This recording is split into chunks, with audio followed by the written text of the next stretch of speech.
শুভ বড়দিনের প্রীতি ও শুভেচ্ছা সবাইকে। আজ প্রকৃত বড়দিন নয়, এক রাজার আদেশে পালনীয় বড়দিন। বড়দিন মানে কি? কিন্তু বড়দিন মানে সাহেবের বড়দিন নয়। বড়দিন মানে নতুন জামা প্যান্ট নয়। বড়দিন মানে মদ মাংস চাট নয়। বড়দিন মানে শুধু কেক খাওয়া নয়। বড়দিন মানে ট্যুর পিকনিক নয়। বড়দিন মানে সান্টা ক্লজের আসার দিন নয়। বড়দিন মানে হলো আমাদের সৃষ্টিকর্তা ঈশ্বর পুত্র, আমাদের মনুষ্যপুত্র হিসাবে পাপের উদ্ধারকর্তা।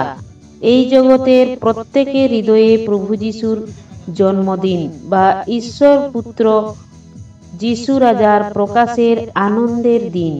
লূক 2:8-17 মেষপালকদের কাছে স্বর্গদূত বাহিনী। নিকটবর্তী মাঠে কয়েকজন মেষপালক অবস্থিতি করছিল। তারা রাত্রিবেলা তাদের মেষপাল পাহারা দিচ্ছিল। প্রভুর এক দূত তাদের সামনে আবির্ভূত হলেন ও প্রভুর প্রতাপ তাদের চারিপাশে উজ্জ্বল হওয়ায় তারা ভীতচকিত হয়ে উঠল। কিন্তু দূত তাদের বললেন, ভয় করো না, আমি তোমাদের কাছে এক মহা আনন্দের সুসমাচার নিয়ে এসেছি। এই আনন্দ হবে সব মানুষেরই জন্য। আজ দাউদ নগরে তোমাদের জন্য এক উদ্ধারকর্তা জন্মগ্রহণ করেছেন। তিনি খ্রিস্ট প্রভু। তোমাদের কাছে এই হবে চিহ্ন, তোমরা কাপড়ে জড়ানো এক শিশুকে জাপ পাত্রে শায়িত অবস্থায় দেখতে পাবে। হঠাৎই বিশাল এক স্বর্গদূত বাহিনী ওই দূতের সঙ্গে সম্মিলিত হয়ে ঈশ্বরের বন্দনা করে বলতে লাগলেন, ঊর্ধ্বতম লোকে ঈশ্বরের মহিমা, আর পৃথিবীতে তার প্রীতির পাত্র সব মানুষের মাঝে শান্তি। স্বর্গদূতেরা মেষপালকদের ছেড়ে স্বর্গে ফিরে গেল। তারা পরস্পর বলাবলি করল, চলো প্রভু আমাদের যে ঘটনার কথা জানালেন, আমরা বেথলেহেমে গিয়ে তা দেখে আসি। তারা দ্রুত সেখানে গিয়ে মরিয়ম, যোসেফ ও জাপ পাত্রে শায়িত শিশুটিকে দেখতে পেল। তারা শিশুটিকে দর্শন করার পর তার সম্পর্কে যে কথা বলা হয়েছিল সেই কথা চারিদিকে ছড়িয়ে দিল। জ্যোতির্বিদদের আগমন। হেরোদ রাজার সময় যিহুদিয়ায় প্রদেশের বেথলেহেমে যিশুর জন্ম হলে পর পূর্বদেশ থেকে কয়েকজন পণ্ডিত ব্যক্তি জেরুসালেমে এসে জিজ্ঞাসা করলেন, ইহুদিদের যে রাজা জন্মগ্রহণ করেছেন তিনি কোথায়? আমরা পূর্বদেশে তারা দেখতে পেয়ে তাকে প্রণাম করতে এসেছি। এ কথা শুনে রাজা হেরোদ ও তার সঙ্গে সমস্ত জেরুসালেমের মানুষেরা উদ্বিগ্ন হয়ে উঠল। তিনি সমগ্র জনসাধারণের প্রধান যাজকবৃন্দ ও শাস্ত্রবিদদের একত্রে ডেকে তাদের কাছে জানতে চাইলেন, খ্রিস্ট কোথায় জন্মগ্রহণ করবেন?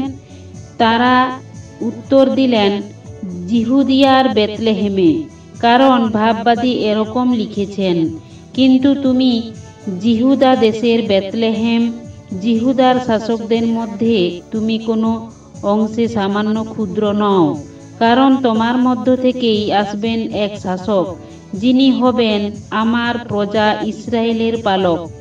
এরপর হেরোদ সেই পণ্ডিতদের গোপনে ডেকে সেই তারাটি সঠিক কখন উদিত হয়েছিল তা তাদের কাছ থেকে জেনে নিলেন। তিনি তাদের এই বলে বেথলেহেমে পাঠিয়ে দিলেন, যান, গিয়ে সযত্নে শিশুটির অনুসন্ধান করুন। তার সন্ধান পাওয়া মাত্র আমাকে সংবাদ দিবেন, যেন আমিও গিয়ে তাকে প্রণাম করতে পারি। রাজার এই কথা শুনে তারা তাদের পথে চলে গেলেন। আর যে তারাটি তারা পূর্বদেশে দেখেছিলেন সেটি তাদের আগে আগে চলতে লাগলো এবং শিশুটি যেখানে ছিল সেই স্থানের উপরে স্থির হয়ে রইল। তারাটি দেখতে পেয়ে তারা মহা আনন্দে উল্লাসিত হলেন। গৃহের অভ্যন্তরে এসে তারা শিশুটিকে ও তার মা মরিয়মের সঙ্গে দেখতে পেলেন। তারা সকলে ঘরের মধ্যে প্রবেশ করে শিশুটির উপাসনা করলেন। তারপর তারা তাদের রত্নপেটিকা খুলে তাকে স্বর্ণ, কন্দুরু ও গন্ধরস উপহার দিলেন। তারা যেন হেরোদের কাছে ফিরে না যান, স্বপ্নে এই সতর্কবাণী পেয়ে তারা অন্য এক পথ ধরে তাদের দেশে ফিরে গেলেন। যোসেফ প্রভু যিশুকে কেন মিশরে রেখেছিলেন? তারা চলে যাওয়ার পরে প্রভুর এক দূত স্বপ্নে যোসেফের কাছে আবির্ভূত হয়ে বললেন, ওঠো, শিশুটি ও তার মাকে নিয়ে মিশরে পলায়ন করো।